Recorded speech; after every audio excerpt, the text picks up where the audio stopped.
Welcome to the Versa Business Tips Podcast. I'm your host, founder, and CEO of Versa Business Systems, Shaheen Mazloom. We're here with a guest today, CEO Dr. Jonathan Baktari. How are you doing today?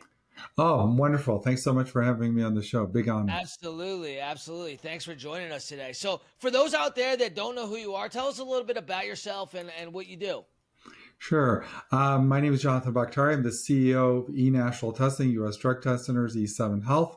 We're a compilation of technology companies that helps people navigate preventive health, corporate health, as well as even personal health. So we do it all. And we've been running that for about 10, 15 years, and we keep growing, try to help people even more as the years roll by.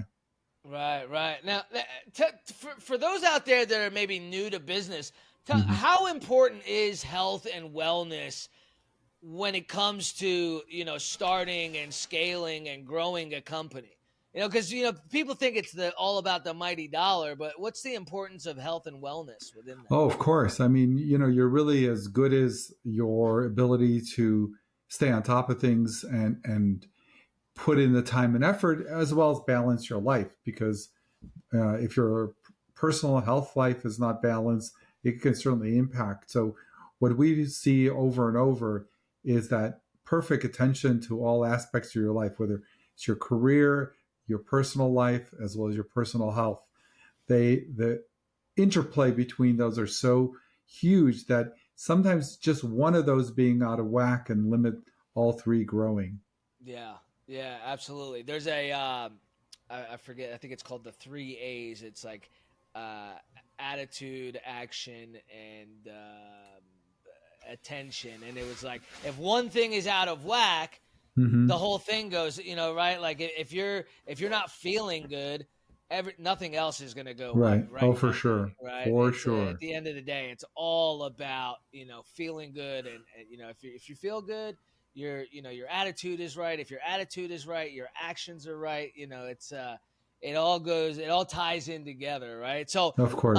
your company focuses big on technology, right? So you've been in the healthcare industry for what, 20 plus Years years? plus. Yeah, of course. Right. Initially as a regular doctor, a clinician, and then back in 2009, really got involved and interested in promoting and leveraging technology to move healthcare and people's wellness in the right direction using technology.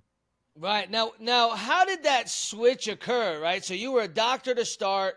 You saw a problem, I'm assuming, within the industry Mm-hmm. and realized, well, there's got to be a better solution. And then you came up with it, or how did that process go? Good question. I get that quite a bit. Well, the thing about it is it wasn't really a wake up one morning and just make the switch. It was a Right. real gradual process over 4 or 5 years. Yeah. It's not like this epiphany where you come home and something hits you over the head and like, It oh, rarely gee, is, right? yeah, yeah, yeah. So I think it was always like getting involved in on a small level, and Mm. one door opened another door, as it were. And so I initially got into administrative medicine, and that led into insights in how companies and corporations work, and that also led me to have a better understanding of how technology can magnify your impact on a problem, Right. right? Because if without technology you can tackle a problem, but there's only 24 hours in a day, and you can only impact as many people you can talk to or be near. Exactly. But leveraging technology became clear that these problems of making healthcare have have such friction in terms of people accessing it in a convenient way. It wasn't like going on Amazon and ordering a widget, right? Right. So we said, hey, I wonder if we can make this like Amazon, right? If Amazon can sell you something with 3 clicks, why can't healthcare be like that? Or even employee health or corporate health? Right. Why can't everything be 3 clicks away Yeah. from like getting what you want? And I think that's what started our mission, and that's been driving our mission to get things to corporations and the companies and to people with the minimal friction and the best quality. Right, right. Now, when you say, like what types of products are you talking about? Because there's I mean, there's certain things that obviously you have to, do a physical exam, or there has to be some sort of, a prescription written or Right. whatever it may be. Like, what type of things Hmm. can be done very easily with just a few clicks, Right. with the right technology? Well, I mean, that's a good question because we have both. We have things that we have contracted out with like tens of thousands of clinics across the country. So you can Uh-huh. access what you want and go to something a few miles away from you. So that's number Wow. one. But number two, just even getting the appointment, right, is normally, you call your primary care doctor, you wait 6 weeks, you go, Right. you sit in the lobby, somebody gives you a paper clip, with some forms, and all of that doesn't necessarily need to happen. So to Right. answer your question, is twofold. One, we've leveraged out a nationwide network of clinics and labs that we use that's part of that's embedded into our software. Right. So it's fully integrated. And even for the brick and mortar clinics that we send people to, we make the uh, making the appointment, accessing your medical records, everything is on the cloud, digitized. Three Wow. clicks, you have an appointment often for the same day. Right. When you leave, all your records are in the cloud, so you don't have to call and get anything. So there are ways that you can even streamline traditional office visits by Right. making the barrier to getting there easy, and Easier. also when you leave to be able to take everything with you. 100%. I'm a firm believer. Technology it's a game changer. If used in the right way, early enough, I mean, it can make all the difference, right? So, the leading cause in death in males are what? It's not going to the doctor. Why don't we go to the doctor? Because it's a pain. Right. And I realized the other day, until a couple of years ago, I don't think I had ever been to an urgent care facility. Good for you. Why? Because it's not because I didn't get sick or I never Yeah. needed to. It's because I'd rather just put some glue on the cut, or Right. like, Yeah. than deal with waiting in line and filling Yeah. out all the paperwork and this. And now it's so easy.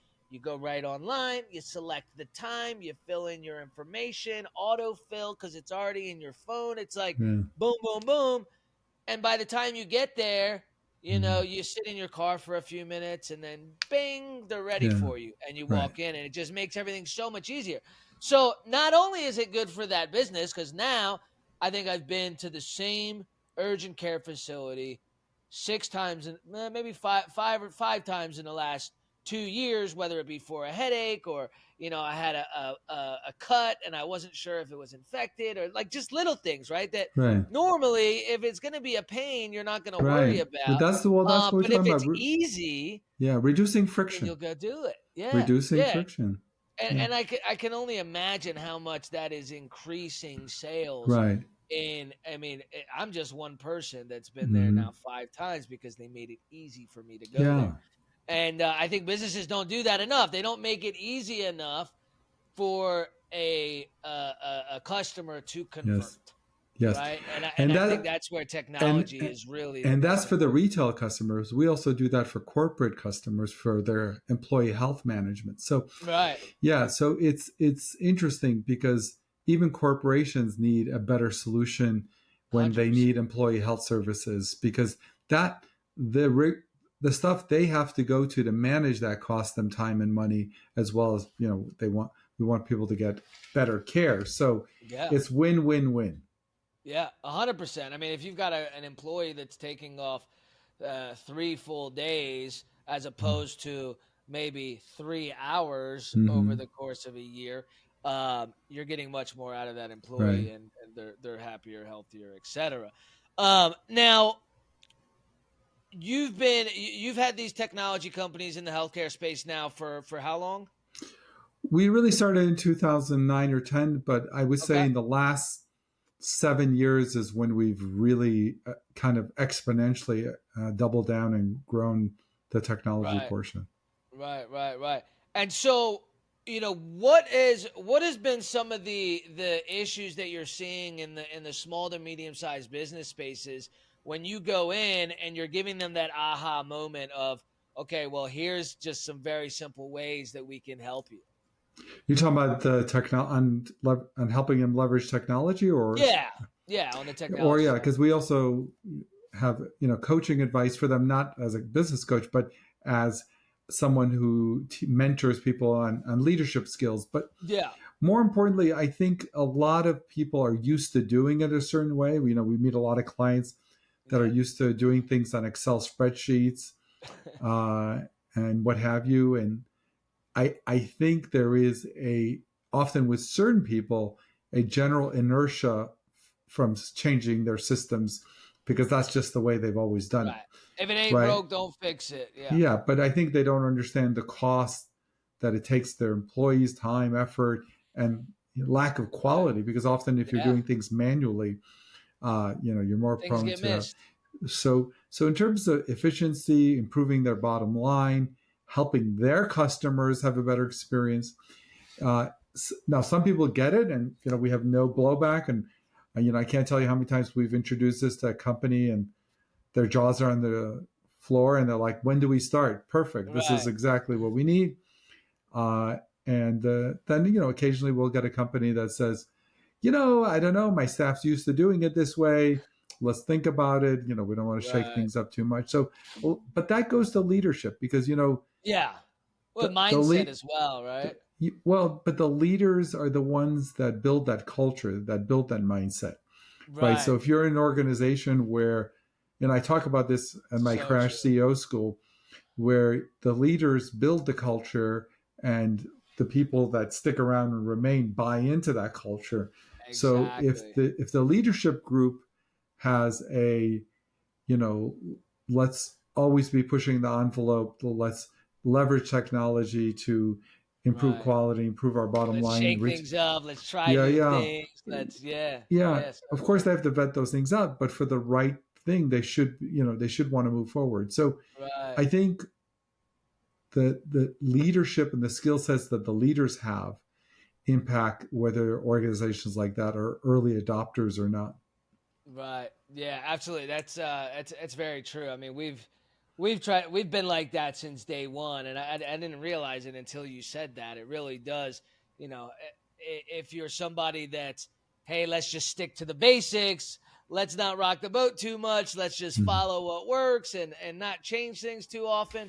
Mm-hmm. That's the culture of the company. That's how everybody else is going to, act the same way, right? But if you're somebody that's like, hey, let's constantly throw some things out there and try Yeah. different things and bring in new technology and really shake things up, then that's going to be the culture of that company. So, you had mentioned the Crash CEO school.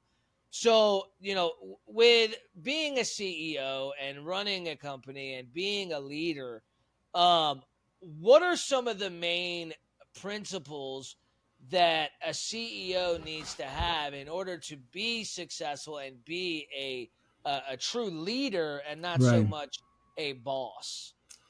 Oh boy, that you're like leading the witness. That's my favorite question because the answer to that is really a non-answer, which is I Yeah, would say the most important thing as someone who has been thrust into the leadership position is to realize that the skills you need to be a CEO or a leader are not are not skills that are soft skills that you can just pick up. I mean, right. the example I always give is, just because you're a nice guy and people like you doesn't mean you could fly a 747 or land a Right. 747. And just because, so the same quality. So what I tell people is, if you want to be a leader, you got to go and acquire skill sets. Just like Yeah. playing a violin, landing a plane, Yeah. you need skills.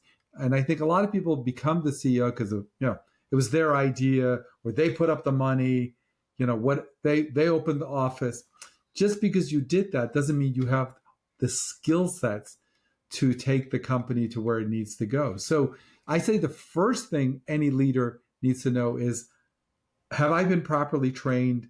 These are not things I can learn on. Well, you could learn on a job, but it's going to be very pricey. Right. Right. Do I have a mentor? Are there programs I can take where I can acquire these skill sets? How do you build culture? How do you fire? How do you hire? How do you motivate? How do you enroll people in your vision? How do you negotiate? If you have to learn that on the job by trial and error, It could take years and cost millions. You're right. So the first, I think, skill that somebody needs is to knowing that these leadership skills are not necessarily intuitive. Right. People think they're like soft skills. Like, I'm good with people. People like me. Right. So what? That's Yeah. Now that helps you be. If you don't have People that, liking you and people following you are two completely different things. right? I think you had yes. And so I think now those things help. I mean, obviously you want to be a CEO. You want to be well liked. You want people to look up to you, but you actually have to acquire skill sets. So one example I give is, let's say you're going to have a talk with 3 employees and give them the same message. Okay, the same talk, 3 different employees. You may have to serve up that information 3 different ways yeah. to 3 different employees to get the response that you want. One may be the direct approach, one may be the mentoring and counseling approach, and but if you don't know that you have to calibrate how you say things, when to back off, when not to say something, when to let it go, when to intervene. That may seem intuitive, but for those of us who early on realize, oh, that didn't go the way I expected, right? Like, oh my gosh. But what you see as you acquire some of these skill sets, some of which I talk about in my podcast, you realize that if you focus and work on these skills, you can actually do it better as opposed to just trial and error. Yeah, 100%. Now, with leading a team of people, they've got to like you, they've got to trust you, they got to want to follow you, you got to have the culture. Now, once you have all that stuff built out, what are some of the, I guess, the ways that you guys train people on delegating? Because I know a lot of CEOs that try to take on too much, right? They're trying to wear every hat. They're trying to be the CFO, the marketing, the head of marketing, the head of sales. What are some suggestions that you would give to some of those CEOs out there that are wearing all these hats, and how to figure out what to delegate and what to keep on their own plate? Good question, because at the end of the day, you can't be everywhere, and you can't, like you said, be head of marketing. You can try. You can try. You can definitely try. But the way I sort of view it is, when the first few people in your organization, your first 5 hires or your top lieutenants, those are the people you're going to have to invest time in. Yeah. And then what you want to do is you want them to replicate what you're doing for them. In other words, you want to so I can get to 4 or 5 people, meet with them on a regular basis, support them, have Zoom conferences, meet with them in person, have lunch with them. Those top 3, 4, 5, 6, whatever you want to call it, the top C-suite, as it were. Right. But you want to mentor them so they're doing the same thing with 5, 6 people, right? And those 5, 6 people are doing it with 5, 6 people. This allows you to get past what you said. Like, there's only so much of you to go around. But if you can make other people great, and so I tell my senior people, I don't care how great you are. I do care, but I don't really care. I care how great you're making other people. Yeah. Okay, because I assume you're already great because you're in the top leadership. But what I want to know is, what are you doing to make other people? Are you supporting, mentoring, helping those people get past what they think is their limits and get to their untapped potential? If you're helping others in your organization rise up, and if you really think about it, look at any organization, the people that you really look up to are the ones that are running around making other people great. Right. 100%. Right, because even if they're great, how many hours a week can they work? I mean, fine, you're great, but I got 40 hours out of you. Right. Your greatness only gives me 40 hours. But if you can make 10 other people great, and they're putting in 40 hours, now we're on to something. Yeah, 100%. It's so true. It's funny that it's not always the great worker that becomes a great leader, or vice versa, right? Like, I've had some mediocre sales guys that ended up being amazing sales managers, right? Yes. Like, they could close and they were okay, but when it came to like training and leading and hyping their team up, I mean, Yeah. it was like nothing I'd ever seen before. So it's funny, but also on the flip side of that, I've also had some amazing salespeople be terrible at Right. training and leading, and so It, um it's you called know it, the Peter principle, which is, the Peter you principle. right. Huh. Yeah, that eventually people get elevated to their level of incompetence. Meaning, just because you're the best engineer in the company doesn't mean you would be the best director of engineering. Right. Because, and I think that's a mistake businesses make. They take someone who's really like is their best accountant, and they're like, okay, we're going to make him in charge of the accounting department. And well, that doesn't always translate, like you said, from Right. being the best salesperson to be the best director of sales. And Yeah. what the Peter Principle in a nutshell says, that you keep getting promoted until you get promoted to the level of your incompetence, because it didn't translate at some point just because you were great. Now, of course, there is exceptions, but that's the problem you want to look out for. You don't want to Right. necessarily say, "Oh, this guy is the best at client relationships, so we're going to put him in charge of everybody in that department," because that has a different skill set, Yep. managing people versus 100%. managing sales or what have you. Sometimes it translates, sometimes it doesn't. And I think as you're promoting people, now, one thing I do is I make sure if I'm promoting someone to their level of incompetence, then I will invest time and energy to help them get additional skill sets, so to maximize their chance for success in this new role. But Right. just assuming that they were great when they were a member of the department to they're going to be great as the head of the department is often a mistake. Doesn't mean you can't do it. Doesn't mean sometimes it doesn't work. But you have to really be willing to help and invest time to ensure they have the maximal chance for success.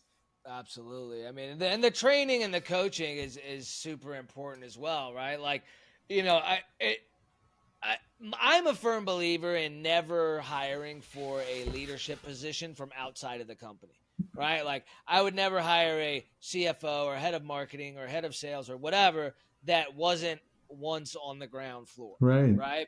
I Because agree. how can you follow somebody that's never one done your job, or Right. two understands the company fully and the culture and this that, and the other? I think time and time again people make a mistake and they hire a some sort of managerial position from another company, even though it might be a similar, they did a similar job here, but Yes. it's not your company. Like, you It can't. often it doesn't translate often. I get that. No. And like you said, who wants to have a boss who's never really been in the trenches? Right, 100%, 100%. um so Crash CEO School, that's on YouTube, right? It's on YouTube, Spotify. It's a podcast, so it's on Okay, anywhere you would find us on Google. great. But yeah, but YouTube of course has the video of it. But if you just want to hear the audio when you're driving, just Baktari MD is the name of the podcast. But yeah, it's on Spotify and all of the podcast platforms, as well as we have clips it on LinkedIn and stuff. But yes, if you want to watch Okay, the full thing, I would go to YouTube. great. So Crash CEO School, it goes through all the different levels of how to be a successful Yeah, CEO. we cover all the major topics. This was season 2 of Bakhtari MD podcast, but yeah, we cover all the major topics, and we dive really deep into the minutia of leadership. Right. What real small and big skill sets you need to be effective as a leader. Awesome. And so what's next for you, Dr. Bakhtari? What's where are you going with your companies as far as the technology, right? Like, Yeah, technology's getting crazy. So what's the next steps for your companies? we were very excited. We just launched yet another company called US Gateway, which is a technology platform for companies to use to manage a lot of their employee health, especially hiring processes. We're launching that in the next few months. I'm very excited about that. Exciting. And we continue to grow our footprint in our technology and eNational testing, where you can get nationwide clinical testing for cholesterol, any kind of blood tests you would need. eNationaltesting.com, as well as U.S. drug test centers, where we manage drug and alcohol testing programs for companies nationwide. We continue to expand all of those in the next 12 months. Very cool. And so are you just going to continue providing more and more technology solutions for the clients that you already have? Well, I think Is we're that reaching kind out of to the different client, with US Gateway. It allows us to have even other organizations besides us use our technology to manage their clients. So it's Gotcha. becoming really a platform for companies like us Right. to run their business on our platform. So Very it's really cool. an opportunity to exponentially have an impact, because Yeah. not only will my company is on the platform, we're going to Right. have other companies like ours be on our platform and use our technology. Very cool. Very cool. So you're building it up, and you're helping build up other companies as Mm-hmm. well in the process. We're very excited. Yeah, next 12 months should be very exciting, and we're working hard to make sure it's a success. Great. That's awesome. Yeah. Whenever you're focused on helping people, I think you'll be fine. Yeah. Well, that's exactly what we try to do. The theme of our software development is taking work away from people, but getting them what they need.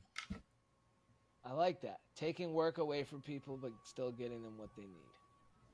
Love it. Well, thank you for joining us today, Dr. Baktari. It's been a pleasure talking to you. I can't wait to check out Crash CEO School. I'll never stop learning. I think I'm a great leader, but I want to be the best leader. Well, Right. So thank you. I'm looking forward to watching some of those episodes on YouTube and Yes. learning more about how I can be a better and more effective CEO. Well, thank you. Yeah, I hope everyone checks it out, because it's been a lot of fun doing it. Absolutely. Absolutely. I appreciate you hopping on. We'll definitely have to talk soon in the near future Yes, and see what's going on. We'll check back in probably about 12 months to see I where love you're it. at. I love it. Thank you again. Thanks for having me. Absolutely. Thank you. Have a good one. Take care.